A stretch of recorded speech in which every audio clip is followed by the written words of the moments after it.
참 좋으신 주님의 평화가 이 예배 오신 여러분들과 함께 하시기를 축원합니다. 아멘. 한 주간 무더위를 보내느라 많이 힘드셨을 듯 합니다. 그래도 주중에 두어 차례 소나기가 내리면서 달궈진 땅을 식혀주어서 그래도 견딜만 했습니다. 교회 주변을 둘러보면 오래 심은 벼들이 꽤 자라서 이젠 바닥이 안 보일 정도가 되었습니다. 사람은 햇빛이 뜨거워서 피하는데요, 꿈쩍 않고 매일 뜨거운 그 빛을 받아내는 벼들을 보면서 야, 참 대견하다, 대단하다 하는 생각이 들었습니다. 그렇게 땡볕 아래서 견디고 곡식을 주는 벼들에게 고마운 생각도 들었습니다. 한날은 햇빛이 뜨겁게 내리고 바람도 불지 않는 오후인데요, 흰나비 한 마리를 만났습니다. 뭘 만났다고요? 흰나비, 흰색 나비. 여러분 머릿속으로 한번 그려보십시오. 짙은 초록색 벼들 위로 하얀색 나비 한 마리가 이리저리 나풀대며 날아다니는 거예요. 그 초록색 바탕과 대비되어서 흰색 나비가 저의 시선을 이렇게 사로잡았어요. 눈을 뗄 수가 없을 정도였습니다. 그 나비의 날갯짓이 정말 자유롭고 아름답게 보였습니다. 이제 막 고치에서 나와서 비상을 하는 것일까요? 사람은 되도록이면 그늘을 찾아다니는데 폭염에도 아랑곳하지 않고 여유있게 날아다니는 그 흰나비가 참 부러웠습니다. 흰나비가 날아다니는 풍경은요, 폭염에 늘어진 저의 마음을 한결 가볍게 하고 시원케 해주었습니다. 나비는 자기가 날아다니는 그 모습이 누군가를 시원하게 해준다는 것을 알고 있을까요? 아마 모르겠죠. 분명한 것은 그 순간 나비와 저는 같은 시간과 장소에 있음으로 해서 서로 연결되었다는 것입니다. 나비 효과라는 이론이 있어요. 들어보셨나요? 무슨 말이냐면 미국의 기상학자 에드워드 로렌츠라는 사람이 1961년에 제안한 이론인데요. 이 기상학자니까 날씨를 매일 예측하고 예보해야 되잖아요. 여러분 날씨 예측 예보하는 게 쉽지 않죠. 얼마나 어려운지 모릅니다. 지금 최상의 컴퓨터가 있어도 이 날씨를 예측할 수 없대요. 그 날씨 예측이 힘든 이유를 지구상의 어디선가 일어난 조그만 변화로 인해서 예측할 수 없는 현상이 나타나는 것이다, 이렇게 보았습니다. 이렇게 또 표현합니다. 즉 브라질에서 나비 한 마리가 하는 날갯짓이 미국에서는 토네이도가 된다는 것이죠. 예. 그러니까 아주 작은 변화가 다른 어딘가에서는 커다란 결과를 일으킬 수 있다는 이론이죠. 나비 효과 이론이 말해주는 것은 무엇일까요? 그것은 우리 세상은 모두 연결되어 있다는 사실입니다. 사실 과학 이론으로 설명하지 않아도 우리 존재하는 모든 것들은 알게 모르게 연결되어 있습니다. 북아메리카 스쿠아미족 시애틀 추장의 연설문이 있습니다. 책으로도 나왔는데요. 시애틀 추장은 연설 끝에 이렇게 끝맺음을 합니다. 모든 것은 서로 연결되어 있다. 생명의 거미집을 짜는 것은 사람이 아니다. 우리는 그 안에 한 가닥 거미줄에 불과하다. 생명의 거미집에 가하는 행동은 반드시 그 자신에게로 되돌아온다. 이렇게 말이죠. 1854년에 한 연설문입니다. 세상을 생명의 거미집으로 보고 이 생명의 거미집을 허무는 행동은 반드시 되돌아서 온다는 말이 아주 무겁게 다가옵니다. 이 시애틀 주장은 생명의 거미집이라고 표현했지만 오늘날 생태학자들은 생명의 생태 그물망라고 표현하기도 합니다. 생명의 거미집 또 나비 효과에 따르면 지금 우리가 겪는 기후재앙, 코로나19 바이러스 유행은 그동안 인간이 일으킨 크고 작은 일들이 변하고 영향을 주고받음으로 생겨난 결과인 것을 알 수 있습니다. 여러분, 세상이 이렇게 연결되어 있는 이유는 무엇일까요? 저는 세상에 연결되어 있는 이유는 하나님께서 계시기 때문이다, 이렇게 생각을 합니다. 시편 2편에서 하나님은 너는 내 아들이라 오늘 내가 너를 낳았다 라고 말합니다. 우리는요 그냥 생겨난 게 아니라는 거죠. 하나님께서 낳으셨기에 우리가 존재한 겁니다. 나와 하나님은 생명으로 이어져 있습니다. 생명은 생명을 낳죠. 그래서 여러분, 살아있다면 이 생명줄을 절대 놓지 않고 꼭 붙들고 살아가야 할 것입니다. 제가 좋아하는 아메리카 인디안 원주민들의 인사말이 있습니다. 그들은 이렇게 인사합니다. 모타쿠에 이하신 원주민들의 말이래요. 다코타족의 말인데, 모타쿠에 이하신, 이 말뜻은 당신과 나는 연결되어 있다라는 것입니다.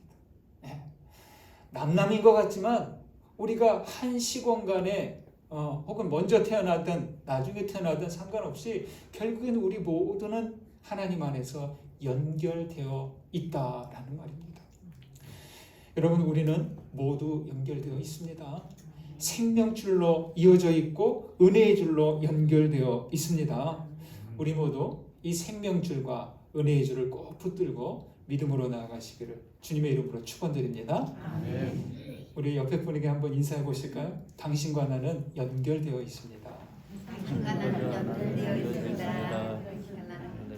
예, 감사합니다. 종교라는 말에 해당하는 라틴어는 렐레가레입니다. 그래서 여기서 영어로 종교가 religion라고 하죠. 이 뜻이 뭐냐? 렐레가레, religion, 다시 묵다, 다시 있다입니다. 어찌된 일인지 유대교는 유대인과 이방인의 경계를 두었습니다.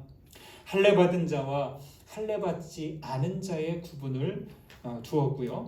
출애굽 때 구원과 해방을 위한 받은 이 율법이 이상하게 가면 갈수록 벽과 경계가 되어 버렸죠. 그들만이 그렇지 않습니다. 세상은 아주 쉽게 경계를 세우고 서로를 분리하고 있습니다. 어째서 그렇게 서로를 분리하고 있는 것일까요? 그것은 사람에게 금을 긋는 마음이 있어서일 것입니다. 어떤 마음이요? 금을 긋는 마음. 이게 참 있어요. 청소년 시절, 초등학교 시절 짝과 같이 책상을 쓰는데 지금은 다 개별 책상이잖아요. 그때는 두 사람이 같이 쓰는 책상이에요. 그러니까 꼭 좀 그런 친구들 있어요. 정확히 자로재서 이 책상 가운데로 줄을 그어요. 그래서 거기 조금이라도 옆에 짝에 이 노트나 책이 넘어오면 딱 치고 넘어오지 말라고 그렇게 해요. 그런 경험들 있으시죠? 여러분, 사람들이 금을 긋는 마음이 어린 시절부터 이렇게 있다는 거죠. 문화와 피부색으로 나누고 부자와 가난한 자로 나누고 우리 편과 상대편으로 구분해서 뭘 하냐? 우월감을 갖고 어떤 지배하려는 그런 욕망이 사람들에게 있습니다. 사탄은요 참 분열을 좋아해요. 스페인어로 악마를 디아볼릭이라고 합니다. 디아볼릭, 아주 안 좋은 말이에요. 여기에서 앞에 붙은 디아가 스페인 말로 둘이라는 뜻이래요. 둘. 디아, 영어로는 듀오라는 표현을 하잖아요. 이게 둘이에요. 사탄은 뭐냐? 둘로 나누는 존재, 분열시키는 존재라는 뜻이죠. 그래서요, 분열과 다툼이 있는 곳에는 여러분 반드시 사탄의 모략이 있다고 생각하시면 됩니다. 분열하고 다투는 것을 보는 사탄은 어떠냐? 기뻐하고 희열을 느낍니다. 저것들 잘 싸운다. 잘 싸운다. 그래, 그렇게 갈라서라. 그러면서 좋아한다는 것이죠. 그래서 사탄은 예수님을 싫어해요. 왜냐? 자기는 분열시키고 찢어놓으려고 하는데 예수님은 자기와 반대로 화해시키고 용서하도록 애를 쓰시기 때문입니다. 그런 예수님의 역할을 바울 사도는 오늘 말씀에서 이렇게 말합니다. 12절과 13절 보실까요? 12절 13절 있습니다. 그때 너희는 그리스도 밖에 있었고 이스라엘 나라 밖의 사람이라 약속의 언약들에 대하여는 외인이요 세상에서 소망이 없고 하나님도 없는 자이더니 이제는 전에 멀리 있던 너희가 그리스도 예수 안에서 그리스도의 피로 가까워졌느니라. 예수를 만나기 이전에 우리들의 모습이 이렇습니다. 그리스도 바깥에서 약속의 언약에 대해서 외인이었고 소망 없이 하나님 없이 지냈습니다. 그런데 바깥에 멀리 있던 우리는 그리스도의 피로 가까워졌습니다. 누구에게 가까워졌다는 것일까요? 하나님께로 가까워진 거죠. 저 멀리 바깥에 소망 없이 하나님 없이 지내던 이들이 예수 안에서 그리스도의 피로 하나님께 가까워졌습니다. 여러분, 우리는 결코 분리된 존재가 아니라 하나님 안에 있는 존재입니다. 죄는요, 자꾸만 나를 하나님에게서 분리시킵니다. 그러나 원칙적으로 분리될 수 없어요. 하나님은 모든 전체이거든요. 만물의 전체가 하나님. 그래서 하나님 바깥으로 나아갈 수 없는 게 우리들의 숙명입니다. 죄는 하나님으로부터 우리를 분리시키는데 분리는 되지 않고 분리되었다고 착각하게 만듭니다. 영국의 신학자 톰 라이트는요, 그리스도의 역할을 이렇게 표현했어요. 겹침과 맞물림. 따라해 보실까요? 겹침, 맞물림. 겹치는 거 뭐예요? 이렇게 겹치는 거잖아요. 맞물리는 거는 서로 연결되는 거잖아요. 기계들 내부를 보면은 그 서로 움직이도록 장치들이 톱니바퀴처럼 맞물려 돌아가는 겁니다. 자동차 앞에 본네트를 한번 열어보세요. 뭐 엔진이 있고 뭐가 돌아가고 막 뭐 아주 복잡한 기계들이 그 안에 연결되어 있잖아요. 자동차 이 아래쪽을 봐도 그렇습니다. 아주 복잡한 게 다 이렇게 있는데 그것들이 다 어떻게 됐어요? 겹쳐 있어요. 또 서로 맞물려 있어요. 맞물리지 않으면 어떻게 될까요? 헛도는 거죠. 헛돌면 움직이지 않게 됩니다. 죄로 인해서 하나님과 세상이 헛돌고 있는 거죠. 세상은 분열되어서 다투기만 합니다. 그런데 예수님 오신 이후에는 그렇게 분열되고 헛돌던 세상이 겹쳐지고 맞물리면서 이제 제대로 돌아가고 있는 것이죠. 재작년 인터넷 뉴스에서 미국과 멕시코 국경에 세워진 장벽에 관한 기사 하나가 생각이 납니다. 여러분, 우리도 지금 장벽이 있죠.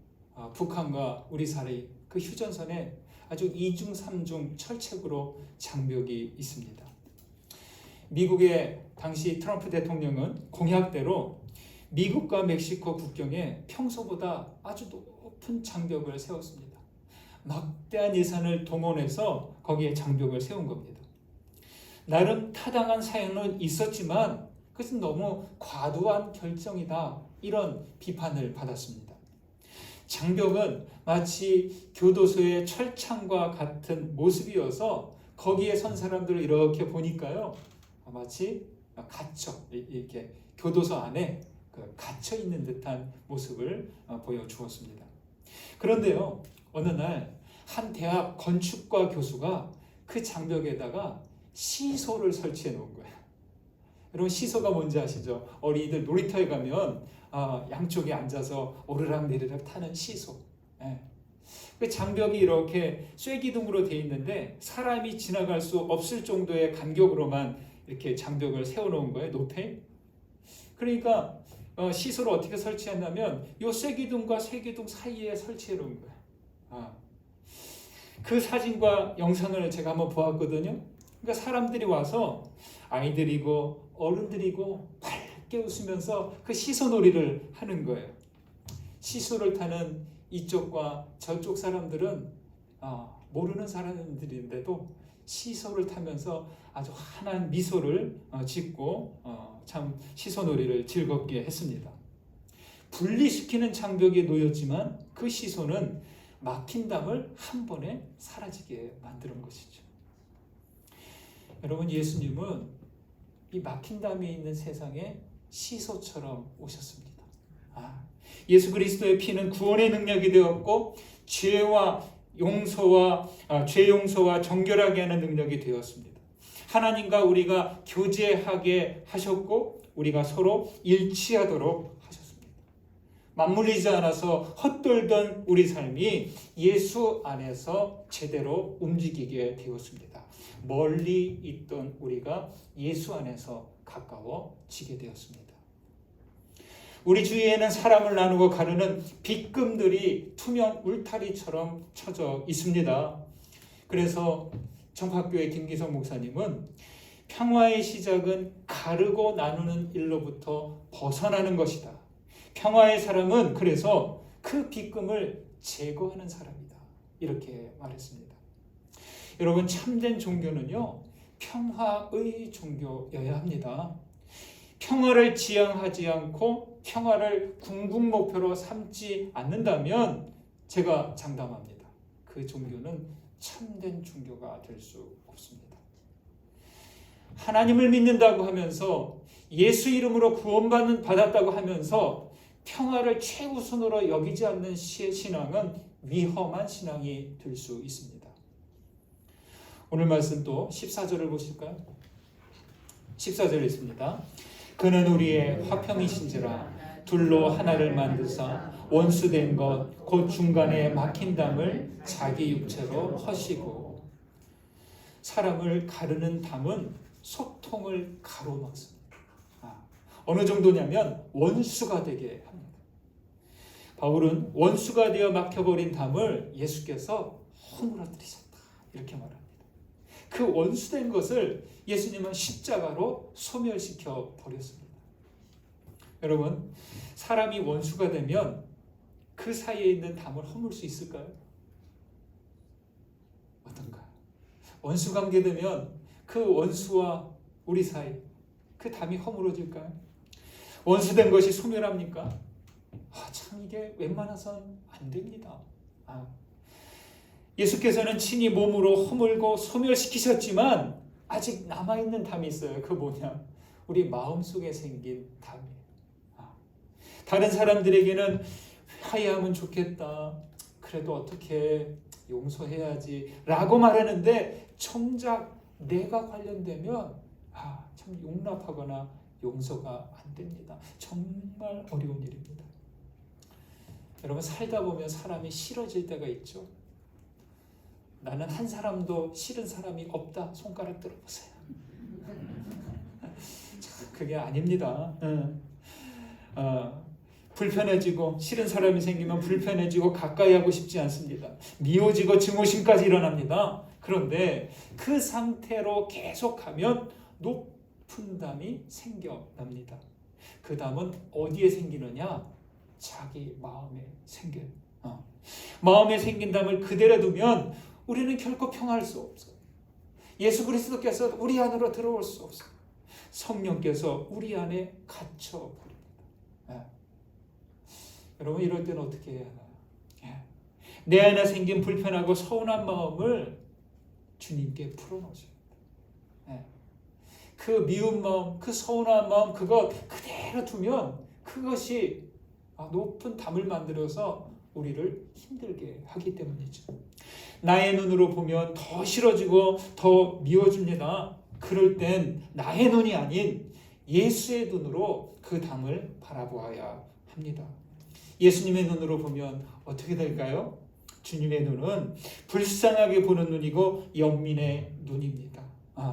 나의 눈으로 보면 미움과 서운함의 눈으로 보게 됩니다.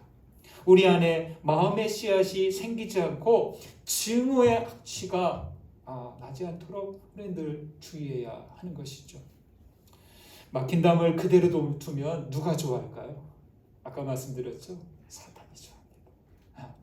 그 막힌 담으로 인해서 분리됐잖아요. 분열됐잖아요. 사탄이 좋아라 한다는 것이죠. 여러분, 막힌 담은 절대 우리의 의지로 허물 수 없습니다. 예수님께 드려서 주님께서 허물어내시고 소멸시키도록 해야 할 것입니다.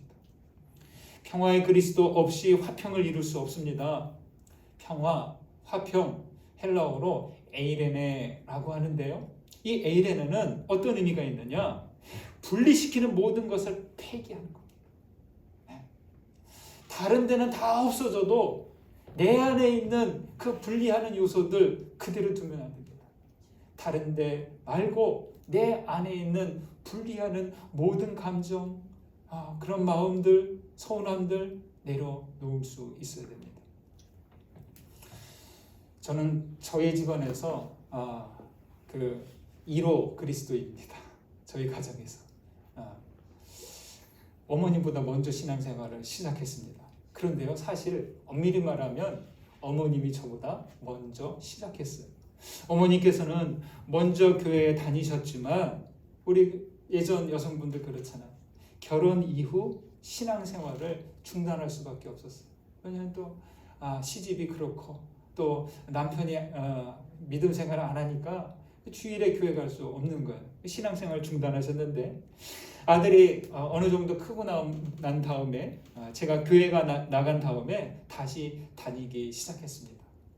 제가 교회에 출석하면서 믿음이 또 이렇게 성장해 가니까 당시 제가 어머니께 교회에 다시 같이 가시자고, 어머니 신앙생활을 다시 시작하시면 좋겠어요. 제가 기도할게요. 그러니까 어머님이 딱 이렇게 이야기하셨어요.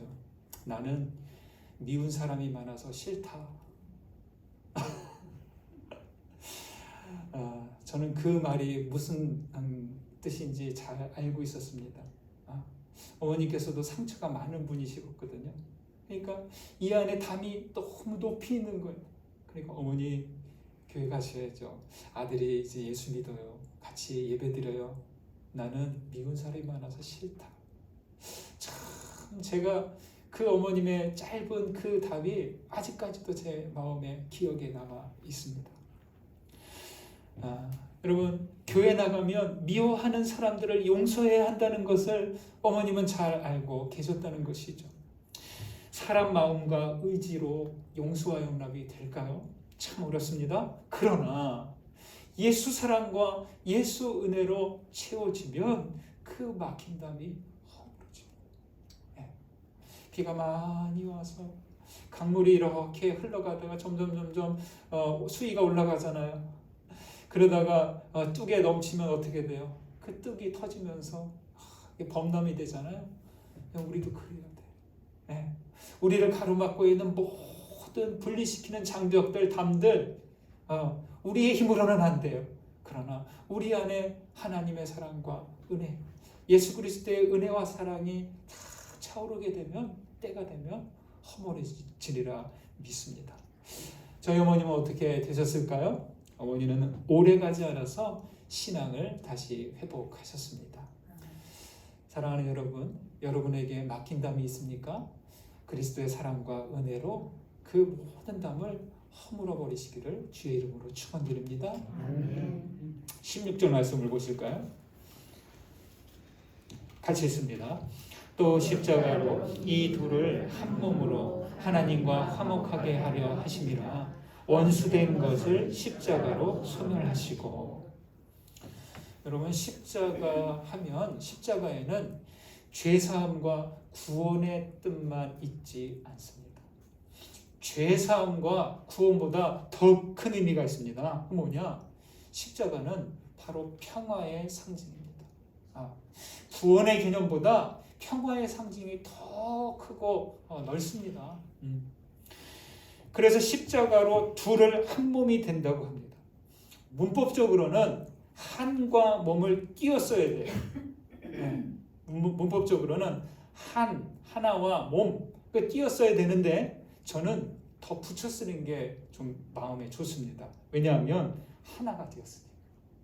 하나가 되었는데 띄었으면 좀 그렇잖아요, 느낌상. 그래서 저는 원고에도 한 몸 이렇게 하지 않고 한 몸 붙여 썼습니다. 한 몸은 그리스도 안에서 일치된 몸입니다. 화해한 하나의 교회입니다. 그래서 여러분, 십자가 없이 한 몸이 되지 못해. 한 몸이 되었다고 해도 이 십자가를 붙들고 있지 않으면 언제든지 둘과 셋으로 분리될 수 있습니다. 우리 교회 강단 십자가는 한옥 창호살 방식으로 됐습니다. 이런 모양의 십자가는 많지 않습니다. 위아래 3개의 창살이 교차하고 있는데요. 수직의 3개 살은 성부, 성자, 성령, 삼위 하나님을 뜻하고요. 수평의 3개 살은 하늘과 땅과 사람을 상징합니다. 하늘과 땅은 자연 상태를 뜻하고 사람은 나를 포함한 모든 이웃들을 의미합니다. 신앙으로 산다는 것은 뭐냐? 믿음을 가진 우리가 삼위 하나님과 겹치고 맞물려서 삽니다. 우리는 싫으면 거리를 두잖아요. 그럴 수가 없어요. 어쨌든 함께 어우러져서 살아야 됩니다. 은혜와 진리로 겹치고 사랑으로 맞물려서 살아가는 게 바로 믿음 생활이죠. 지난 4월의 고난주간에 저에게는 이 십자가의 모습이 평소보다 조금 다르게 다가왔습니다. 여러분, 옷이 뜯어진 곳이 있으면 어떻게 하세요? 다 보시고 뜯어졌네. 그러면 바늘과 실을 가져다가 그 뜯어진 곳을 꿰맵니다. 몸에 상처가 나서 이렇게 벌어지면 어떻게 하세요? 반창고 붙인 수준으로는 힘들겠다 하면 병원에 가서 의료용 바늘로 그 벌어진 상처를 꿰맵니다. 저는 그처럼 이 십자가의 세로선이 하나님과 우리 사이에 벌어진 곳을, 찢어진 곳을 꿰맨 자국처럼 보였어요. 그리고 십자가의 가로선이 사람과 사람 사이에 칼로 베인 곳을 꿰맨 그 자국처럼 보였습니다. 그리고 주님께서 십자가에서 흘리신 이 물과 피는 소독제이자 항세제고, 예수 그리스도의 보혈의 피는 이 갈라진 곳을 붙이는 접착제와 같구나, 그런 생각이 들었습니다. 여러분, 이 십자가가 없으면 우리의 상처는 계속 찢어지는 거예요. 계속 벌어진 상태로 있는 거예요. 그리스도의 보혈이 없으면, 예수 그리스도의 피가 없으면 우리는 계속 떨어진 상태로 지낼 수밖에 없는 것이요. 상처는 상태로 지내는 것입니다. 찢어지고 베인 상태로 평화로 갈 수 없습니다. 주님의 보혈은 하나님과 나와 이웃의 상처를 소독해 주시고 은혜와 진리는 벌어진 상처를 꿰며 주셨습니다. 그런데 오늘날 우리의 십자가는 어떤가요? 오늘날 교회의 십자가는 치유와 회복이 아닌 전혀 다른 모습으로 보이는 것 같아서 안타까운 마음입니다. 오늘날 한국 땅에서 개신교회는 가장 비호감의 종교가 되었어요. 사람들이 내가 종교를 갖게 되면 제일 관심이 없는 곳이 이 십자가 달린 교회라는 것이죠. 사실이에요. 통계가 그렇게 나와 있어요. 전체가 그런 것은 아니지만 사람들이 체감하는 이 교회의 모습은 위험한 수준까지 내려갔습니다. 안티 기독교들이 많죠. 그들은 대부분 교회와 떨어져 있던 사람들이 아니에요. 대부분 교회 생활에서 상처를 받았던지 아니면 가까운 그리스도인들을 통하여서 상처를 받은 사람들이라는 거죠. 그들은 교회 안에 예수가 없다는 말을 많이 합니다. 예수님께서 안 계신가요? 아니죠. 계십니다. 그런데 없다고 하는 것은 교회와 그리스도인들에게서 예수가 안 보인다는 이야기죠. 특히 미디어를 통하여서 드러나는 교회 관련 소식을 보면 이런 십자가의 본래의 모습이 안 보여요. 차별과 멸시와 혐오와 비난과 저주와 정죄하는 그런 모습들만 보이고 있는 것이죠. 그리스도의 십자가는 평화의 십자가인데 우리 시대 교회에 있는 십자가는 그 평화의 모습이 잘 보이지 않는다는 것이죠. 여러분, 저는 생각해 봅니다. 저에게서 예수님의 모습이 잘 보일까 하는 생각을 할 때마다 괜히 부끄러워지고 자신이 없어집니다. 우리 강저신의 교회에 오는 우리가 서로의 모습에서 예수님의 모습이 보일까요? 예수님의 모습은 어떤 것일까요? 저는 그렇게 생각합니다. 예수님의 분장을 하는 게 아니라 서로 사랑하고 서로 용납하고 그리스도의 평화를 이루어갈 때 그 모습이 바로 예수의 모습으로 드러나는 것이죠. 잘 알려진 성 프란체스코의 평화의 기도를 소개해 드립니다. 실제 프란체스코의 기도는 아니지만 프란체스코의 그 평화 영성이 잘 담겨진 기도이죠. 찬양으로도 많이 불려지는 그런 기도인데요. 평화의 기도. 주여 나를 평화의 도구로 써주소서. 미움이 있는 곳에 사랑을, 상처가 있는 곳에 용서를, 분열이 있는 곳에 일치를, 오류가 있는 곳에 진리를, 의욕이 있는 곳에 믿음을, 절망이 있는 곳에 희망을, 어둠이 있는 곳에 광명을, 슬픔이 있는 곳에 기쁨을 심게 하소서. 위로받기보다는 위로하고 이해받기보다는 이해하며 사랑받기보다는 사랑하며 자기를 온전히 줌으로써 영생을 얻기 때문이니 주여 나를 평화의 도구로 써주소서. 많이 들어보셨으리라 생각됩니다. 사랑하는 여러분, 여러분 주위와 우리 사이에 막힌담이 있습니까? 그리스도의 은혜로 허물어내시기 바랍니다. 우리에게 둘로 갈라진 그런 모습 있습니까? 그리스도의 십자가로 한 몸 되시기를 바랍니다. 평화에 이르는 길은 없다. 평화가 곧 길이다 라는 말이 생각납니다. 예수 그리스도께서 우리의 평화이십니다. 그리스도와 함께 한 몸 되어서 평화의 길로 나아가시는 우리 모두 되시기를 주님의 이름으로 축원드립니다. 아멘. 받은 은혜 생각하면서 거듭의 기도 드리시겠습니다. 말씀 가운데 울림이 되고 깨달아진 것 붙드시고 기도 드리십니다. 기도합니다.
하나님, 우리를 생명의 그물망 안에 거하게 하신 것 감사합니다. 멀리 있던 우리를 예수 안에서 가까이 있게 하시니 감사드립니다. 사탄은 벽을 쌓고 분열시켜서 우리를 지배하려고 하지만 우리는 하나님과 연결되어 있고 만물과 연결되어 있음을 잊지 않게 하옵소서. 우리의 평화이신 주님, 서로를 가로막는 장벽들이 있습니다. 주님의 십자가로 허물게 하시고 둘러 갈라진 곳이 있다면 주의 십자가로 한 몸 되게 하옵소서. 원하오니 우리 모임이 평화의 터가 되며 우리 모두 평화의 길로 나아가게 하옵소서. 예수 그리스도의 이름으로 기도드립니다. 아멘.